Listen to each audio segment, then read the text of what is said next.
రాష్ట్ర కార్మిక సంఘాల పిలుపు మేరకు 2025 జూలై 9వ తేదీన జరగనున్న దేశవ్యాప్త సార్వత్రిక సమ్మెను విజయవంతం చేయాలని సిఐటియు రాష్ట్ర ప్రధాన కార్యదర్శి పాలడుగో భాస్కర్ పిలుపునిచ్చారు. నాచారం చౌరస్తా పారిశ్రామిక ప్రాంతంలోని ఇండస్ట్రియల్ ఎంప్లాయీస్ యూనియన్ ఇతర కార్మిక సంఘాల ఆధ్వర్యంలో సదస్సు నిర్వహించారు. Nacharam industrial employees union CITU ప్రధాన కార్యదర్శి పి గణేష్ అధ్యక్షతన జరిగిన ఈ సదస్సులో పాల్గొన్న కార్మిక సంఘాల నేతలు మాట్లాడుతూ బీజేపీ ప్రభుత్వం కార్మిక వ్యతిరేక విధానాలను అమలు చేస్తుందని, కార్మిక వర్గాన్ని బలితీసే 4 లేబర్ కోడ్స్ను వెంటనే రద్దు చేయాలని డిమాండ్ చేశారు. మార్చి 20న జరగాల్సిన సమ్మెను జమ్మూ కాశ్మీర్లో జరిగిన ఉగ్రదాడుల నేపథ్యంలో జూలై 9కి వాయిదా వేశామని తెలిపారు. కానీ కేంద్రం అదే సమయంలో అత్యంత దుర్మార్గంగా లేబర్ కోడ్స్ను అమల్లోకి తెచ్చిందన్నారు.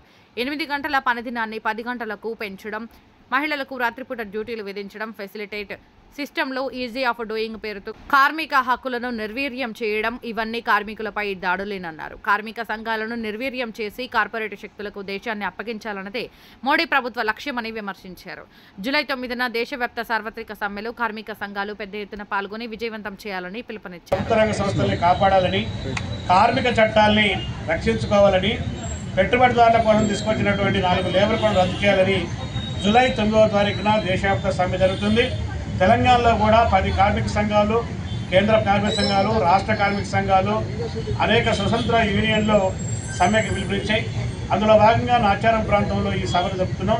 9వ తారీఖు సభలో అందరూ కార్మిక వర్గం పాల్గొని జయప్రదం చేయాలని, సమ్మెతోనే బీజేపీ ప్రభుత్వానికి సమాధానం చెప్పాలని చెప్పి విజ్ఞప్తి చేస్తాను. నా పేరు వేముల మారయ్య, భారత రాష్ట్ర ట్రేడ్ యూనియన్ రాష్ట్ర ప్రధాన కార్యదర్శిగా మాట్లాడుతున్నా. ఈ నెల జూలై 9న దేశవ్యాప్తంగా జరుగుతున్నటువంటి సమ్మెలో భాగంగా అన్ని కార్మిక సంఘాలు, జాతీయ సంఘాలు, రాష్ట్ర కార్మిక సంఘాలు భాగస్వామ్యమైనాయి. అందులో బీఆర్ఎస్ పార్టీ అనుబంధ సంఘమైన భారత రాష్ట్ర ట్రేడ్ యూనియన్ పక్షాన కూడా సంపూర్ణంగా ఈ సమ్మెలో భాగస్వామ్యమవుతున్నాయి. భాగస్వామ్యం కావాలని చెప్పి కార్మిక వర్గానికి విజ్ఞప్తి చేస్తున్నాం. ఈ బీజేపీ కేంద్రంలో ఉన్నటువంటి బీజేపీ నరేంద్ర మోడీ నాయకత్వంలో కార్మికులకు వ్యతిరేకమైనటువంటి అనేక నిర్ణయాలు తీసుకొని 4 లేబర్ కోడ్లు తీసుకొచ్చింది. ఆ 4 లేబర్ కోడ్లు రద్దు చేయాలని చెప్పి కార్మిక సంఘాలుగా, భారత రాష్ట్ర ట్రేడ్ యూనియన్గా మేము డిమాండ్ చేస్తున్నాం. ఇవాళ దేశాన్ని అభివృద్ధి చెందజేస్తున్నాం, దేశాన్ని ముందుకు తీసుకుపోతున్నామని చెప్తున్నటువంటి రాష్ట్ర కేంద్ర ప్రభుత్వాలు కార్మికులకు నష్టం చేసి, కార్మిక వర్గాన్ని బలహీనపరిచి వాళ్ళ హక్కులను నిర్వీర్యం చేస్తున్నటువంటి ఈ ప్రభుత్వాలకు నిరసనగా చేస్తున్నటువంటి ఈ సమ్మెను విజయవంతం చేయాలని చెప్పి ఈరోజు నాచారం ప్రాంతంలో ఈ కార్యక్రమం నిర్వహించడం జరిగింది. కాబట్టి ఏదేమైనా ఈ రాష్ట్ర కేంద్ర ప్రభుత్వాలు మొన్న పాషమైలలో జరిగినటువంటి ప్రమాదమే ఉదాహరణ. ఇలా కార్మికుల పక్షాన ఏమాత్రం ఈ ప్రభుత్వం ఉండలేదు, కార్మికులను చూస్తలేదు. కాబట్టి ఇది కార్మిక వ్యతిరేక ప్రభుత్వం అని చెప్పి మేము డిమాండ్ చేస్తున్నాం. నేను దళిత జనసమితి రాష్ట్ర వ్యవస్థాపక అధ్యక్షులను, నేను దళిత జనసమితి అనుబంధ కార్మిక సంఘాలకు అధ్యక్షుని కూడా. కాబట్టి ఈ నెల 9న జూలై 9న ఈ యొక్క సమ్మెకు మేము రాష్ట్ర వ్యాప్తంగా అన్ని కార్మిక సంఘాలకు మేము మద్దతు చేస్తూ ఈ సమ్మెను బంద్కు విజయవంతం చేయాలని చెప్పి మేము సంపూర్ణ మద్దతు తెలియజేస్తున్నాము. రాష్ట్రంలో ఉన్నటువంటి, దేశంలో ఉన్నటువంటి కార్మిక సోదరులారా, ఈ సమ్మెలో పాల్గొని ఈ సమ్మెను విజయవంతం చేయాల్సిందిగా మీ అందరికీ కూడా మేము పిలిపిస్తున్నాము. ఐకమత్యంగా పోరాటం చేస్తేనే మన హక్కులు సాధ్యమవుతాయని చెప్పి కూడా నేను మరొకసారి మీకు నేను తెలియజేస్తున్నా.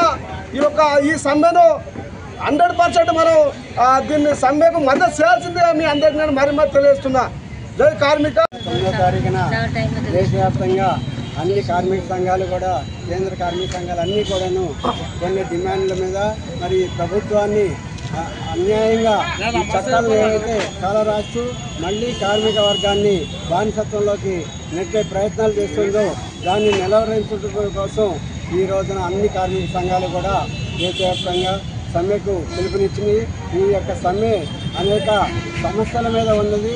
ఏదైతే మరి ప్రాణత్యాగాలు చేసేసి చట్టాలు సాధించుకున్నారో ఆ చట్టాలను ఈ యొక్క బీజేపీ ప్రభుత్వము చట్టాలు సాధించుకోవడంలో తన పాత్ర ఏది లేకపోయినా కానీ ఈ సాధించుకున్న చట్టాలను మరి ఈ కాలరాస్తూ ఈ యొక్క కార్మిక వర్గానికి అన్యాయం చేస్తుంది.